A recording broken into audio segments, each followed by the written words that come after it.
Well, Peter, welcome to Australia. This is your third trip to Australia? That's right. So you've only been here for, a day or so? Less. And your impressions so far? I love Sydney. I think it's a great city and I like the people, very, very laid back. And the weather has been kind to us as well. So, the whole package so far, so good. And I'll have some questions on the bilateral relationship between our two fabulous countries later on. But we have a sort of a custom now after October 7, as you know, everything's changed. And one of the things that's changed is in our exchanges with people from Israel. So the first thing we do is we always ask how you are and how your family is and how everyone in your extended family is. So, of course, we'd like to extend that question to you first and foremost. But from a personal standpoint, what was your experience on the morning of October 7? October 7th was a rude awakening. From my perspective, we just got back from a family vacation in Disney World. And I was lying jet-lagged in my bed on the 7th of October when the sirens started to sound. And it was clear to me from the offset the amount of alarms signified the amount of rockets that were being fired into Israel. So I knew something serious was happening. And then on social media, I saw the videos coming out of paragliders coming over the fence. So for me, it was a very, very real, very, very strong sense. And the words that my wife said to me, Peter, they're coming for us, I think signifies the most of how Israelis felt on that morning and still very much feel the same, that there is nowhere safe, that we had, and the military failed us on that morning. And that's why we came together. I had to do something. I spoke up. I reached out to the unit and I did my thing. I got involved. So we'll get into, the past 8 months when you were on duty and back into reserves. But I think it's not a very familiar experience for those outside of Israel to understand what a day like that is like for the people there. So you talk about your reactions, but the reactions of the people, there was an immediate mobilization of the people on that day. Shabbat, early hours of the morning. It's usually a sleepy time in Israel where things don't happen very much. And, for me, when I woke up or when I was moved down to the shelter in the early hours of that morning, I said to my wife, something has to happen. And I sent a message to my unit saying, if you need me, I'll come. But the sense and seeing what happened on that day of how many people, so many different people from all different backgrounds, people that, like myself, have been very objective to this government protesting, just dropped everything and rushed to the front lines. So for me, the front lines has always been the world of media, but those that were literally had nothing, put on a uniform, picked up a weapon on the way, and went to battle. And I think that you raised, the period just before October 7, you just touched on it, the lack of social cohesion in the context of the protests against the judicial overhaul, a country that went from an incredibly disconnected and sort of diametrically opposed electorate, seemingly and instantaneously moved on from that into the new paradigm that they had to experience on October 7th. We have no choice. This was life, not quality of life. This was the meaning, the essence of our being. And so even for me, I think the only solid thing on my schedule before October 7th was the protests, Saturday night in Kaplan in Tel Aviv. And it doesn't matter. I can hate the government, but I love my country. And for me, it was obvious that if I can do something, I would be there. This was the challenge. The type of reality that was developed because of 5 years of, I would say, roller coaster politics in Israel. When this war broke out, when Hamas decided to invade Israel, they brought Israel together. it was unconditional at that moment. Over the time of the last 9 months, it's developed a bit into other areas, mostly because of internal politics. But the idea of being safe and secure in our homeland is something everybody holds dearly.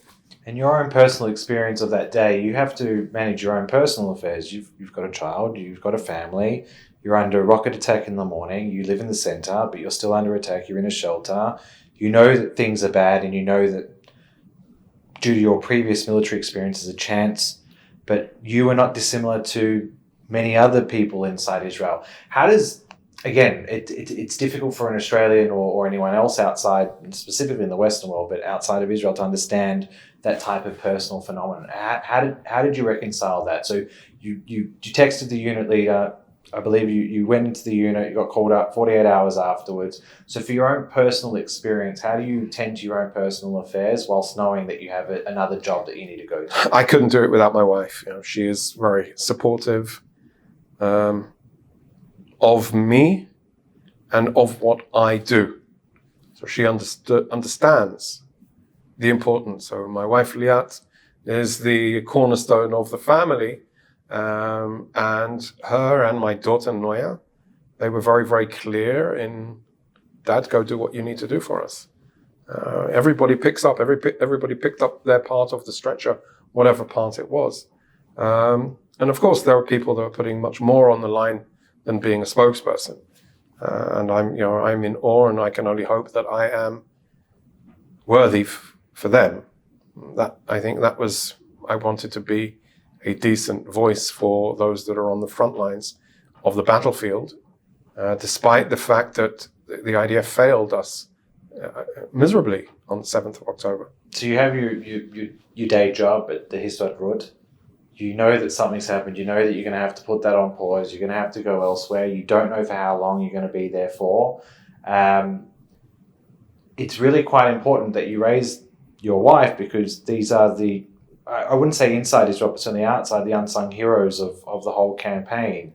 The idea that both men and women will go away for an indefinite period of time without knowing when they're coming home or when they're coming back into, the normality of their lives.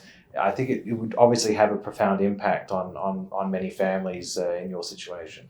Yeah, even from my workplace as well. So the combination of my boss saying, go do what you have to do. We understand and we acknowledge the importance of that. And my wife, unbelievably strong woman that she met me after I'd been in the army for several years already. So it was a relationship that had been founded on the need for service. And in the military men, there's always this tension between the family and the service and the soldiers, and what comes first under what circumstances. When I retired, I thought that was changed forever. I thought, okay, now first most important thing is the family, and I was very, very happy to find that path. I think 25 years of service in the military, and when I retired, I had my life, and we had our vacations, and we had our comforts of being able to own my schedule. And when you are in the army, you don't own anything that is related to your own existence. You are dependent on the soldiers that you command and the commanders you report to. And then you have your family and wife at home and daughter that needs a father figure. And I think that was, it was a good time for me to retire in that respect. And, my mother-in-law, she said to my wife, "You're a single mother again in the course of this war." And that is the pain. That is the price that the society pays for living in an area, in a country that there are still too many of our neighbors that are bent on our destruction. But it's true, but there are tens of thousands of families similar to that, where, I had a friend that got discharged after 4 months, was out for 3 weeks, and then got called up again for another 5 weeks. And so that's 5 weeks without him he's a young father, 2 young kids, without being at home. The difficulty that his wife went through for the first 4 months was hard enough, but to know that he was out and had to go back in, it is a massive sacrifice that these families make on behalf of the country. Yeah, but there is really, at this stage where we are today, there's really no other choice. Correct. And I think that is, when you ask why, it's because all the alternatives are worse than that. And so we rally around the need and celebrate our lives, and we try and deliver to create the conditions that we can persevere and can survive, come out resilient from this crisis. I think that is where we need to be looking forward as the war progresses, as the war effort. I concluded my reserve duty because I felt that the world attention was shifting elsewhere, and the amount of interviews that I was doing had declined immensely. And that for me was an opportunity to say, okay, the unit can deal with it. And if they need me again, if the situation in the north deteriorates and there's a war with Hezbollah, then I'll come in again. And that was something that I said as I came out. That's what I said to my wife as well. So it works together. And I think that is Israeli society today. Now, you had 25 years in the army. You retired in 2018. 2017. You knew that on the day that something bad was happening and something big was happening, so you knew that there was a high probability of coming back in. So when you did get called back in, you had a total of 8 months. How was it different over this 8 months compared to your previous 25 years in the unit? I think the most significant difference is the media battle space. The troops, the young men and women are outstanding. They always were. The people in the spokesperson's unit are the brightest, the smartest, and the quickest with their tongues. The chain of command was very, very strong, and it always is, because the type of unit it is a dynamic unit that needs to relate to the world of media. But the media battle space has changed immensely in the last 7 years since I retired. And I say that because when I retired, I felt that generally the IDF, like most official organizations, when they spoke, they were believed. And I think today, and in the last 7 years, it's not just the IDF, it's institutions around the world. There's a very, very deep distrust between institutions and the media, institutions and the public. It is amplified by populist politicians that mobilize. And so that, I think, is the biggest difference, the challenge of conveying a message that those that are listening say, either I didn't know that, or I understand what Peter is saying, I don't agree with him, but I believe him, or wow, that's really, really interesting, I would like to sit down and have a beer with Peter. And how did that change manifest itself? Certainly in the first couple of months when you were just blitzing international media, you obviously noticed that difference, but what was the outcome or the consequence of that change? So every interview, specifically on television media, the underlying sense was when a journalist is asking a question, they're not really interested in the answer. And that's a problem, because if you care about the situation, if you care about the developments, then the journalist should ask a question and expect the answer. Was it always like that at the start of the campaign, or did it get progressively worse? It deteriorates around crises, which is understandable. We have terrible incidents, and war is the density of fog of war at war is huge, and there are always questions that the military won't be able to answer in real time. We need to investigate, we need to realize what is actually happening, and then report. So the challenge of communicating, I actually feel that over the course of these 8 months, the faith in what the IDF was saying was actually improving, because Hamas were time and time again proving that they are mass manipulators. Whether it's the Al Ahli hospital on October 17th, where Palestinian Islamic Jihad launched a rocket, and within minutes they announced that 500 people had been killed. On October 17th, we were still counting the dead from the 7th of October attack. So we were still counting. And they knew within moments that 500 people were killed. There was a very clear, stark contradiction. And then when we produced all of our evidence to the public, I think it became even more clear that it wasn't an Israeli strike. It was a Palestinian Islamic Jihad rocket. There weren't 500 people that were killed. It didn't hit the hospital. It hit the courtyard. There were so many questions around this that journalists began to ask themselves, 1 second, am I being manipulated? A bit. It didn't change, I would say, in its entirety, the challenge. But yes, as time went by, I think we got more credibility, but not 100%. And I think there's always a question mark about everything every statement that the military says, every comment. There's always this disclaimer that we can't independently verify it. And I think if we're just looking over the last few days and the questions, is Mohammed Def dead or is Mohammed Def not dead? I think the IDF will not say what it doesn't know. So even though we know it took a strike, or the IDF, sometimes it's hard to me. I say we when, I spoke for the military for the last 8 months and 25 years beforehand. So sometimes there is a contradiction. The military did not say that they had killed him in the strike because they can't verify it, I would say 100% or 98% that that's the situation, even though that's more than likely. Right.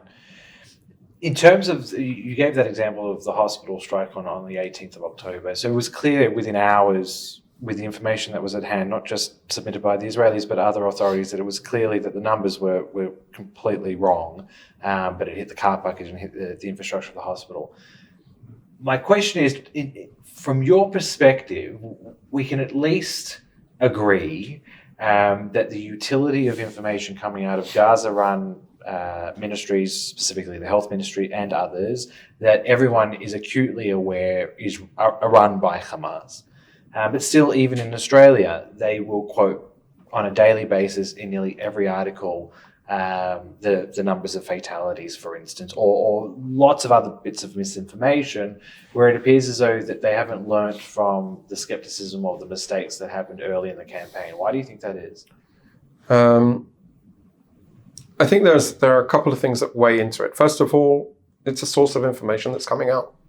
The news cycle is so extensive, they need to fill that void and vacuum. But we didn't feel it in the ISIS context. So ISIS controlled territory. Australia was in that campaign. The Allied forces and their attached media would not have used ISIS figures as reliable figures. I agree, and that's exactly an argument that I've raised time and time again with the world media in live interviews, that if you throw at me Hamas Ministry of Health, and usually they don't, in those interviews when they're raising a question, they would say the Ministry of Health is saying such and such amount of people have been killed. And then I would go and correct them and say, you realize that's the Hamas Ministry of Health, and why are we trusting what Hamas says? These are people that have butchered babies in their bedrooms. Why would we accept them? Or would we accept ISIS Ministry of Health, Al-Qaeda Ministry of Health, and so on? So I would say, yes, there's a void and vacuum. There's also a reality that for many years, Hamas or the Palestinian Authority, health authorities, have been considered, I'd say, reasonably professional. So it's not, again, it doesn't come in a vacuum. And maybe even that was part of Hamas's plan.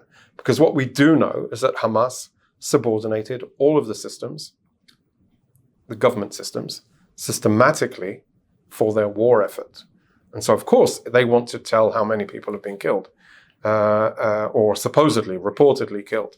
They haven't got the ability to actually know how many have been killed. So they, through the course of time, they evolved their gathering methodology, and nobody questioned it until very, very late on in the war.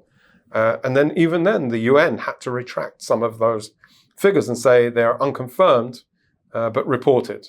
I don't even understand the concept of unconfirmed but reported, and so those numbers continue to be. The whole concept of reporting numbers is to try and call Israel out for issues of proportionality and warfare, although proportionality and warfare does not relate to a numbers issue. It's just oversimplified, dumbed down. Right. Yeah, that's true, but there is a difficulty in PR terms in discussing casualties. The IDF recently announced that by its estimations, there's about 15 to 16,000 combatants that have been killed in Gaza. But it does seem as though that there is even some type of equal skepticism of information coming out of Israel as a legitimate sovereign democracy than of that information coming out of Hamas ministries. So that must make your job as a army spokesperson very difficult. Frustrating is probably the accurate word. And yeah, there is no equivalence between Israeli sources and Hamas sources. There's no equivalence in any world that both can't coexist, because one is morally corrupt and the other one, the IDF, looks at values and virtue of truth and trustworthiness and holds them in high regard.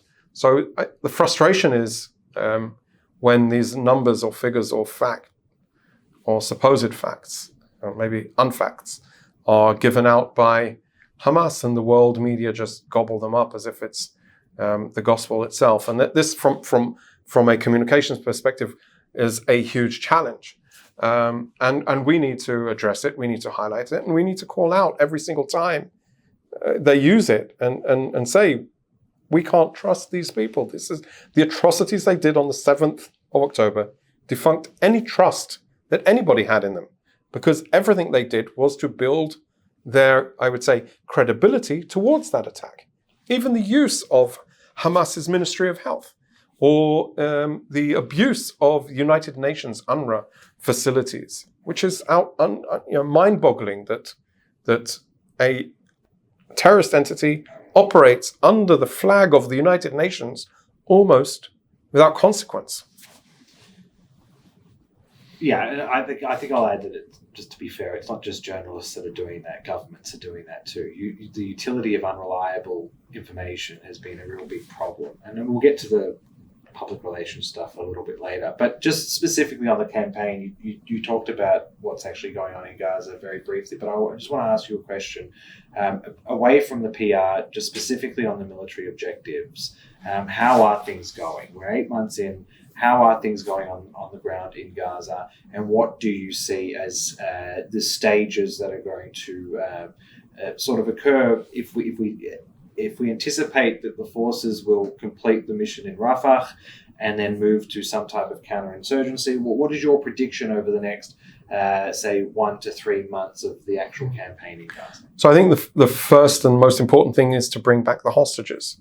The way to bring back the hostages is either through negotiations, which will result in a massive release, or rescue missions. And those two things can work in conjunction with the immense military pressure taking place on the ground. We've seen the evolution of this war so far in the last 9 months take various levels of intensity, and it will be varying because Hamas are trying to regroup. I would say that the initial stages of dismantling their infrastructure, their command and control capabilities, their ability of their commanders to go from A to B. When I say that, they were using ambulances going to hospitals, going in a tunnel in the hospital, going to Hamas headquarters, going in a tunnel to another hospital, and coming out of the ground at a different hospital, getting into an ambulance, then going back into the field. So their whole concept of operations and freedom of operation, which much of it took place beneath ground, and a lot of it takes place above ground, has been disrupted. So they can no longer conduct operations as they would like to. That's very significant. That's a huge achievement. It is. I would say it for the initial stages of the war. That was essential to take Hamas from their offensive attitude and put them in a defensive attitude. Their posture had to shift from the initial strike on the 7th of October to what happened and has happened in the 9 months since. So that was initial stages, taking out their command and control capabilities, taking out their communication capabilities, make them feel pursued. And in the course of these 9 months, now the IDF has reported of some. Yesterday they put out latest figures: 14,000 dead terrorists. They've dismantled and destroyed almost all of the brigades and battalions that Hamas have. That's 5 brigades, 24 battalions. The 120 company commanders out of the 24, something like 22 of the battalion commanders that have been killed. Even some of their successors have been killed. So I would say from a military perspective, it is happening systematically, dismantling the Hamas terrorist infrastructure, the governing capability, their ability to launch a 7th of October attack again. I think that is it's successful. Of course, the aftermath of that operation, that war effort, needs to result in a political outcome, which will bring back the hostages, but also ensure that Hamas can never hold the Gaza Strip, can never hold the powers of government again. How's that going? I think that they can't govern the Gaza Strip today. If the war ends today, they could probably regroup. And that's why we need to be concerned. And that's why we can't end the war until we're sure that they don't have that ability. And that's why the military and the government as well need to pursue the exit of Hamas from the Gaza Strip. And how do they do that? Either through military force or through a ceasefire agreement, where some of them leave the Gaza Strip, those that survive, or they're killed in combat, in battle. And then they need to reintroduce some sort of authority that will manage the civilian affairs in a transitional period, with help from the US, with help from other friendly Arab states. I think that there is a prospect there. We need to have a vision, a long-term vision of realization that the change must come. Can a hostage release deal, ceasefire deal, coexist with and occur before the noted objectives of taking out Hamas command and control? Can they coexist together? And this seems to be one of those, we're not privy to the negotiation talks, but it appears as though that was a concession that Israel was able to get during some of the stages of the suggested deal, that it wouldn't completely mean an end to conflict whilst getting the hostages out. Is that an important?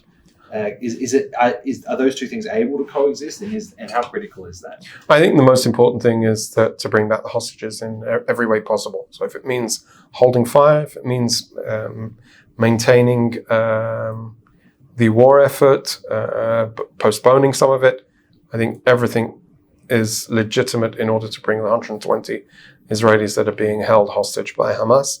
That needs to be the top priority of the government, and the military needs to be able to create the conditions that bring that about. So those two things, which one of those two things are happening, or are both happening? I think both are happening. I think the fact that the negotiations are still ongoing, despite the fact that of the strike against DIF, there's a realization in Hamas that the negotiations have to continue.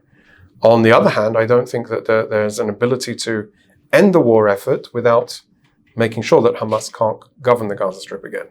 I think that is, in my view, is secondary to bringing home the 120. But after the 120 hostages are home, we need to realize, together with the international efforts, that Hamas have to be at least exiled. They can't be allowed, and they can't be trusted to govern the Gaza Strip ever again, because we've seen what they do with the power of government. They don't care for the people of Gaza.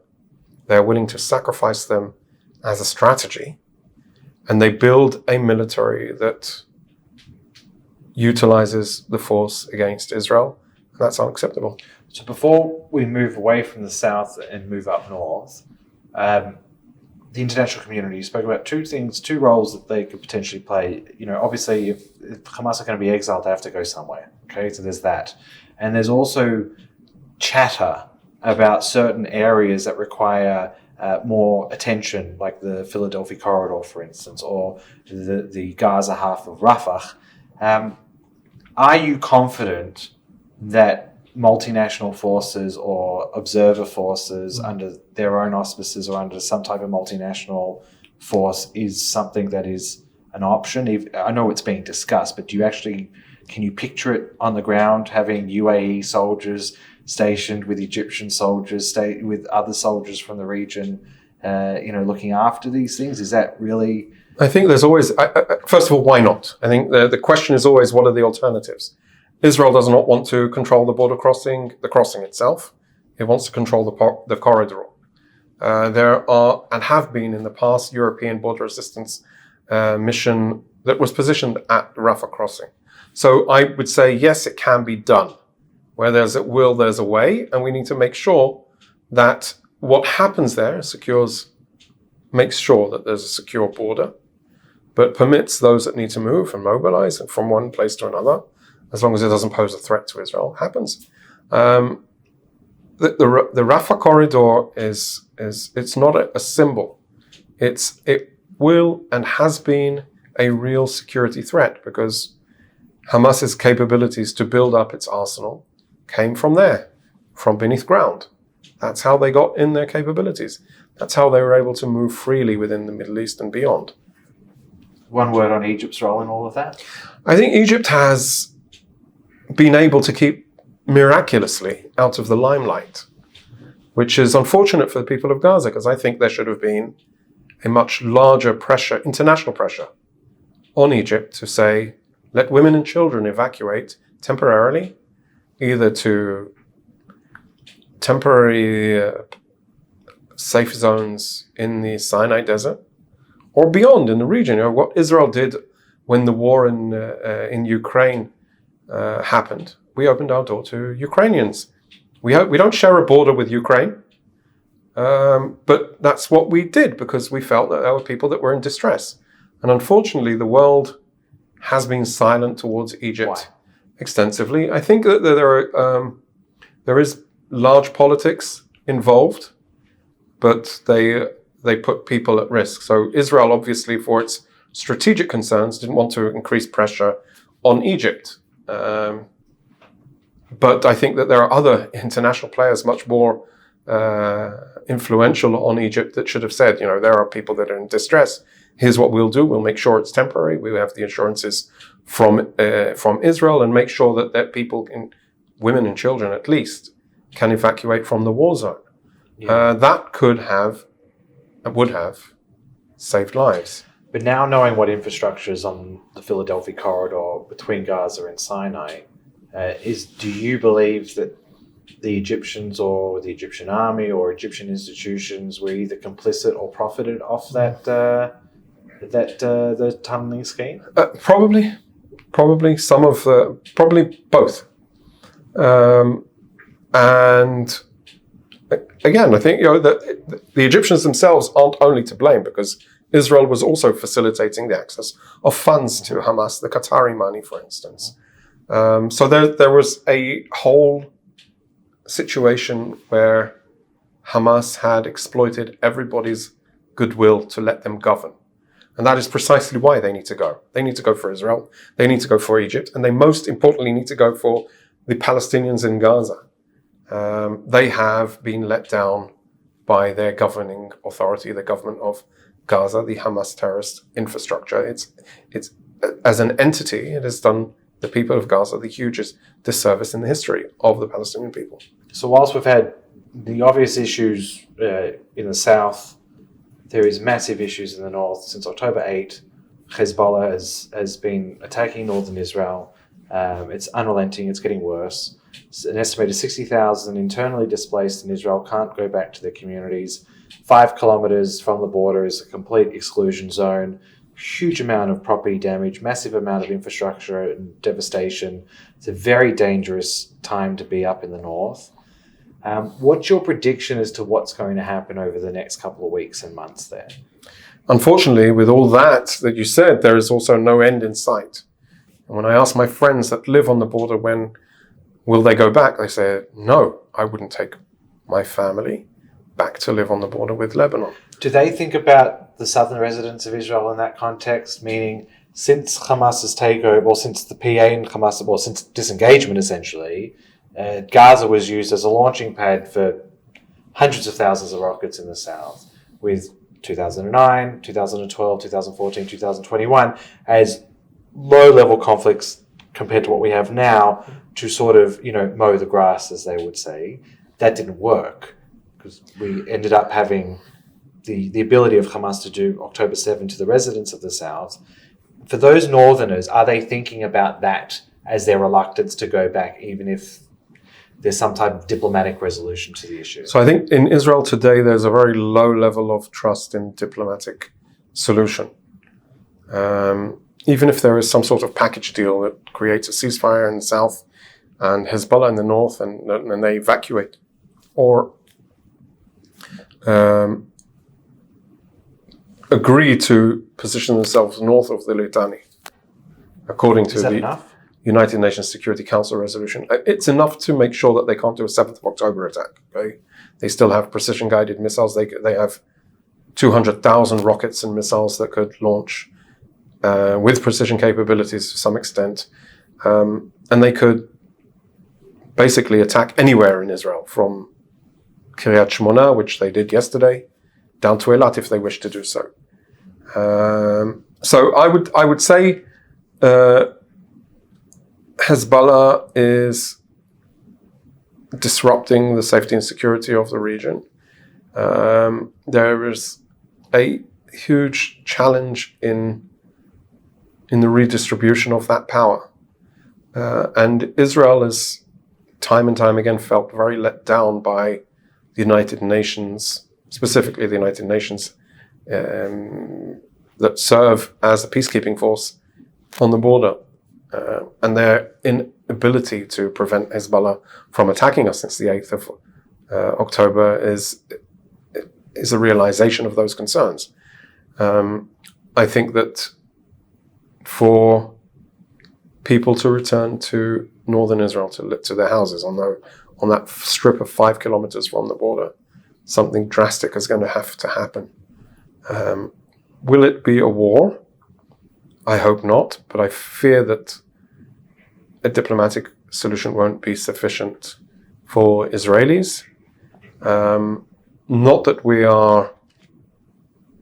want a war with Hezbollah, because we realize that Hezbollah is like 10 times stronger than Hamas. But do you think Hezbollah wants a war with Israel? I think that's a question that everybody's been grappling with for many, many years. If they don't want a war, why do they need 200,000 rockets and missiles? And I think that the same type of thought process evolved also around the conflict with Hamas in Gaza. And so people are saying, if this is what Hamas did, what would stop Hezbollah doing? And this is the challenge that we're grappling with. I don't think that for many years now we've been saying that it's not a question of if, a question of when.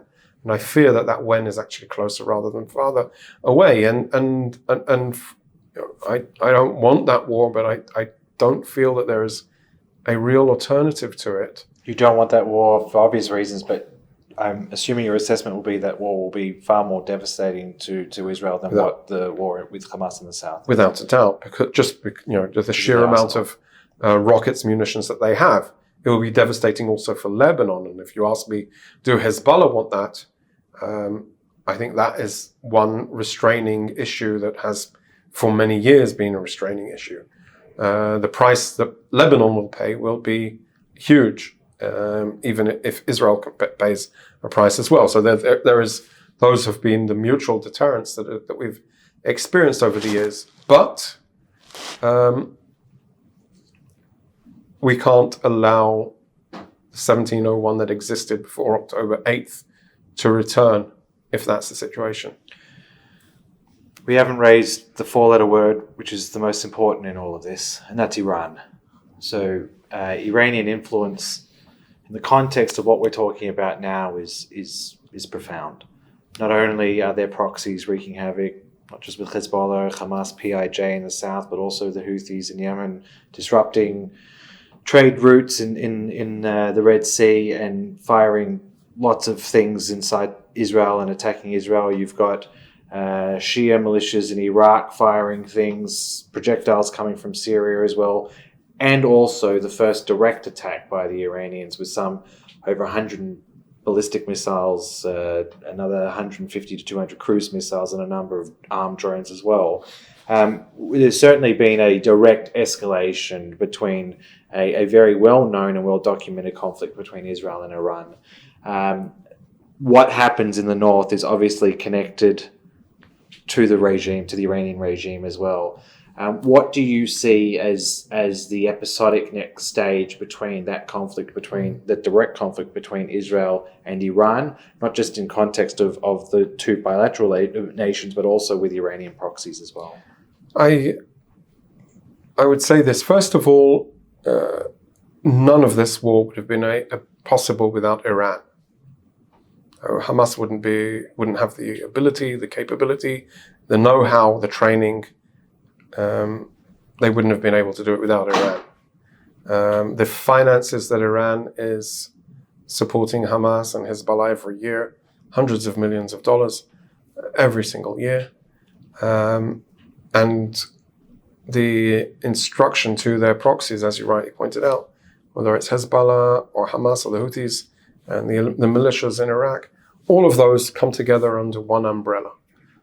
So there are those that argue that our fight is first and foremost with Iran. I would say we need to deal with Iran on two different levels. First of all, a nuclear Iran is a problem for the world. That needs to be averted. It needs to be prevented. And they are, every day that goes by is a day closer that they are reaching their goal of a nuclear Iran. And the second is to make sure that they have the inability to fund and support these proxies on our border today. They could be anywhere in the world, and they are a source of deep instability in our region.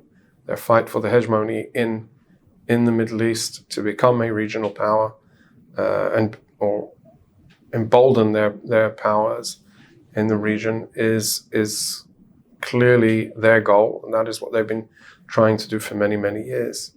It came out of the shadows on that very day in March. And I think that is a very bleak glimpse into the future of what could be. I think, though, there's also a very clear or a clear understanding of how Israel responded to that. I think there was a very clear ability to show Israel's defense mechanism, but more importantly, decent nations came together for Israel's defense. Global players, but also regional players. And I think that is actually more significant than the attack itself or the counterstrike. So you're not just talking about the UK and the United States, you're also talking about Jordan, Saudi Arabia, and others in the region that did come together and assist in the defense of that strike. I think the regional players that came together and the global players, the UK and the US, sent a very, very clear message that you can't do what you want to do and get away with it. I think that history will remember that collaboration better than what they did. Well, it was better than the media portrayed it in the aftermath. I think it was regionally a very, very significant event. I would say a defining moment, and I think it goes to show that there is a very clear difference between what is said and what is done, and perhaps also what people think. So there are three different levels there, and I think the say-do gap in that specific incident were very, very narrow, and interests were aligned, and the very, very clear concept that Iran is up to no good and has to be stopped was realized in the early hours of that morning. I think in my military career, in the 25 years and in service, and in the last 4 years as a spokesperson before I retired, I think there was the only thing that I'd missed out in was a direct confrontation with Iran. And so in my reserve duty, I had the chance to communicate that type of conflict, which was concerning, but I think that a good outcome. And as I said, decent nations came together to defend Israel. And I think that is a defining moment in our history in the defense of Israel. So a report came out this morning that Secret Service received intelligence that there was an Iranian plot to take out Trump in the context of this recent assassination attempt. It would be clear to many that it would appear that the Iranians are very concerned about a second Trump presidency. Would you agree with that assessment? And if so, do you think that the Iranians will, in terms of not only in their regional activity, but also with their nuclear program, do you think it will make them alter their approach where it certainly appears at this stage that Trump is certainly looking very strong to take out the November general election? There's a lot of what ifs in that question. My view is President Biden has been a strong friend of Israel, even when critical. And President Trump before him was a strong friend of Israel. And I think the common denominator between the two is that they are strong friends of Israel. And where they differ in practice or in statements doesn't necessarily translate into difference in their support for Israel. I think the Biden administration is against a nuclear Iran, and I would hope that the new Trump administration would be the same. I would say though that Iran is going to try and get up to no good, no matter who's president of the United States. They have their strategic plans, they have their goals, they have their time countdown till the destruction of Israel ticking away as they defined it, and that's something that we all need to be concerned of. There was a recent interview with Haaretz. So you're out of uniform now. You're back at your day job with the Histadrut, and I guess it afforded you a little bit more freedom to say a few things. And there's no doubt that type of cohesion and unity that Israel experienced on October 7 is dissipated over time for lots of reasons. There were many things that you said in that interview, and I just want to, if we have time, I just want to focus on one, and that was on Israel's PR. Now, Israel has historically been accused of having bad public relations and poor communications, and certainly of times of conflict. What's your assessment on how, obviously at the coalface, of how Israel was able to manage its PR during this conflict, what it did well, what it didn't do so well, and also what do you think it should do from here to make its position better? So first of all, that interview was in Hebrew and directed for Israeli ears, because I think it's important that people in Israel understand the deficiencies of our system.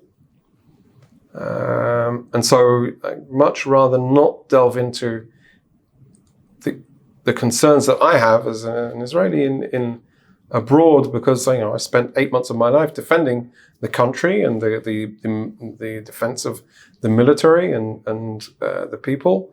And part of that is based on the government's instructions.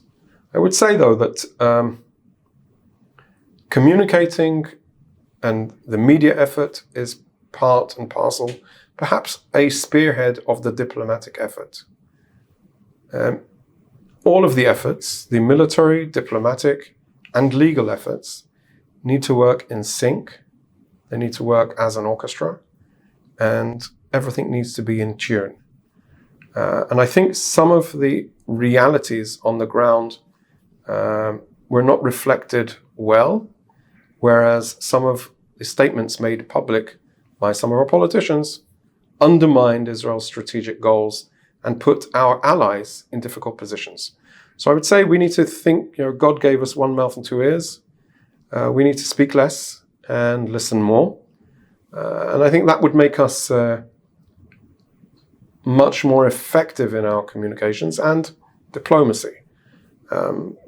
But the diplomacy it needs to serve the war effort to achieve those goals of dismantling Hamas and bring back the hostages. But does it also have a responsibility to unpick misinformation and mistruths about genocide or starvation or disproportionate use of force? 100%. I think that we've been, throughout the course of this war, that has been part of the communication effort of all of the government entities. Unfortunately, there's sometimes contradiction between what some of the politicians are saying and what is actually happening on the ground. I know there is no genocide. I know because there is no instruction to conduct a genocide. I can also say that from the actions of the military on the ground, there is no genocide. There can be mistakes, there can be individual incidents that does not constitute a genocide. There is no famine, although there can be pockets of hunger because there is a war going on. And I think trying to, in this day and age where everything is on TikTok, on social media, trying to negate some of those truths which are untruths is very difficult when you feel like some of your own statements are undermining that effort. So I think that's why I like the orchestra symbolism. We all need to be in sync. The goal of achieving it needs to be very, very clear. How we all work together, what we're all saying, how we're communicating it, in what languages, what we say, and perhaps more importantly, what's not to be said. But when you're speaking to international journalists, do you think that they listen to you less in 2024 than what they did in 2017? No, there is airspace that needs to be filled. So, if they're putting me in a lineup for 30 live interviews a day, then people want to hear what I have to say, or at least fill a slot for the image of balance or to get real information. And from the military's perspective, it's not. It's more about communicating what's happening, not what the policy is. So this is what we're doing. Our military is advancing. We're achieving our military goals. We're taking out such and such commander today, tomorrow, the day after, battalions, creating the image of, or conveying the image of the actions of the war. I did something like 750 interviews in the course of those 8 months, most of them live. So I think that we were sought after interviewees. But I think the challenge is it's not what we communicate, but is what does it look like in the context of the whole Israeli effort? And I think that is where we need to be better. We need to work as a concerted effort that creates a very clear context of where we're going and how we're going to get there. 2 more quick questions. Australia, it's your 3rd time here. Historically had a very strong bilateral relationship with Israel. It's suggested, clear to some, unclear to others, that the position of this current Australian government is differed from previous governments. Obviously they're supportive of Israel's right to self-defense. And they also very, very quickly condemn the actions of Hamas.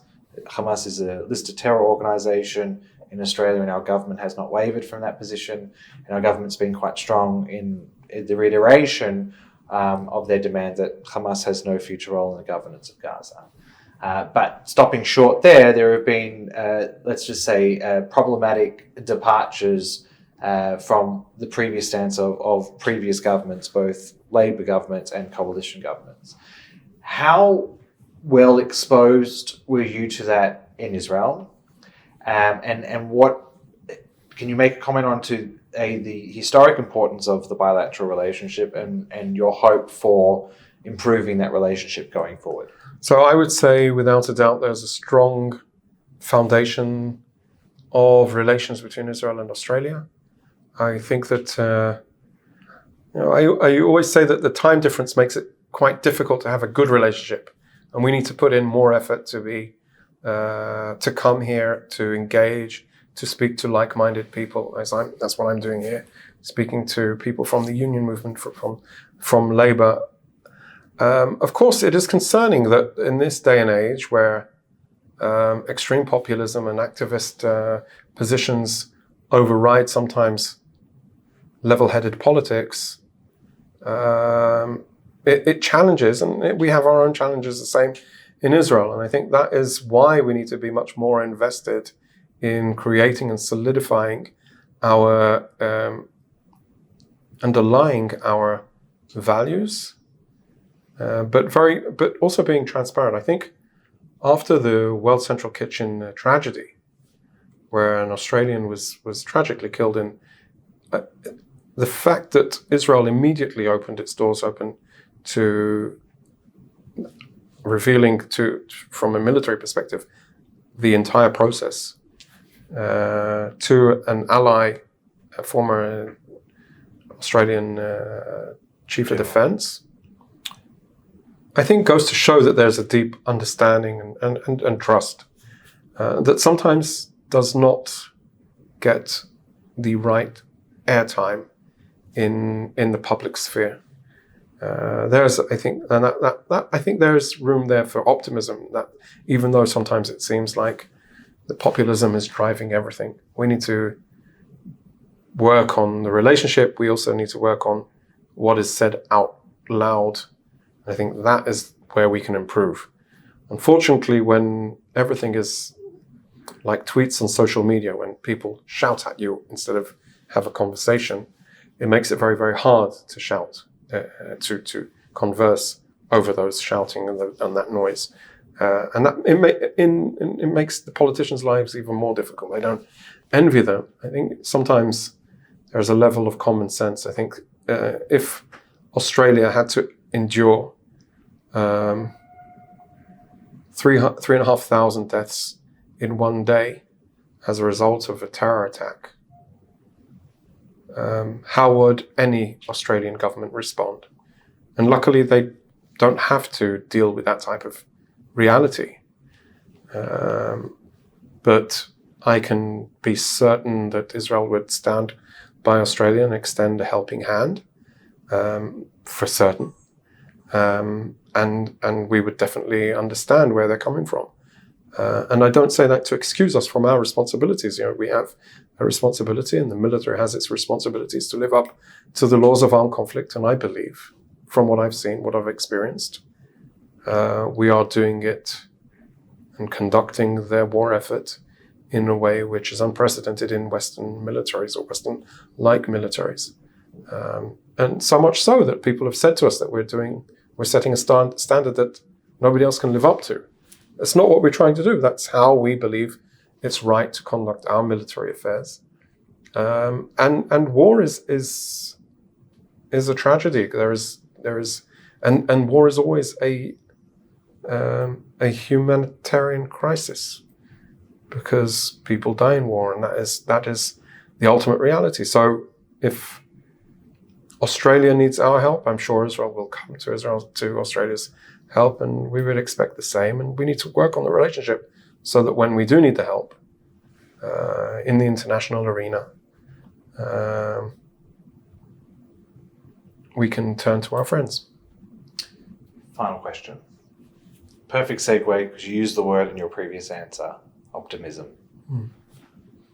There's a certain spirit in your country, there's a certain spirit amongst your people who have been able to come out of the literal ashes of October 7, fight and defend their country with all of the hostility, with all of the trepidation and difficulties that they're all experiencing, both in their personal lives that we've explored, but also broadly, public life, government inaction, all these things. You expect to see Israelis sad, downtrodden, depressed, post-traumatic, but even if they are, they're not showing it. They are living. They're vibrant. We have our own funny way of showing post-trauma. Correct. So I was very careful not to say that you're not experiencing, but you have a way of experiencing it, which is from us and other Western jurisdictions, specifically in Australia, it's quite admirable as to the resilience and the strength of the nation of Israel, of the people of Israel.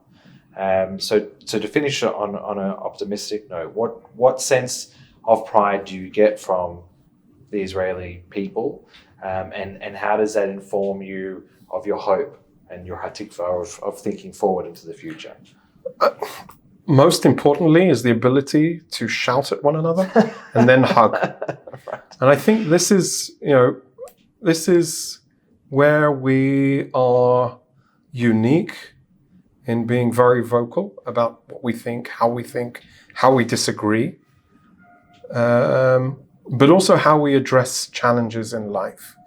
And with the good comes the bad, and with the bad comes the good. And I think looking forward, when we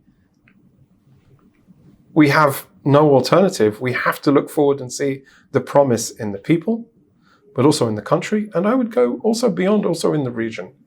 We were very, very happy about and elated about the Abraham Accords, which some of the world shrugged upon just because it was Trump. But there was hope, and that type of hope needs to be embraced by the world, no matter what political leader delivers it, because there is the ability to transform the region into an island of stability. But we all need to work on it together. And I think October 7th for Israel, when we dropped everything and rushed to the front, and when we look at how it can happen, and sometimes it looks a bit like a busy market with ideas from different perspectives. And in the end, we have our way of persevering, of overcoming the difficulties and doing better. And I think that is something I'm very proud of. I thought something that, in the Histadrut, we didn't talk at all about what the world of the unions is and how Histadrut is dealing with it.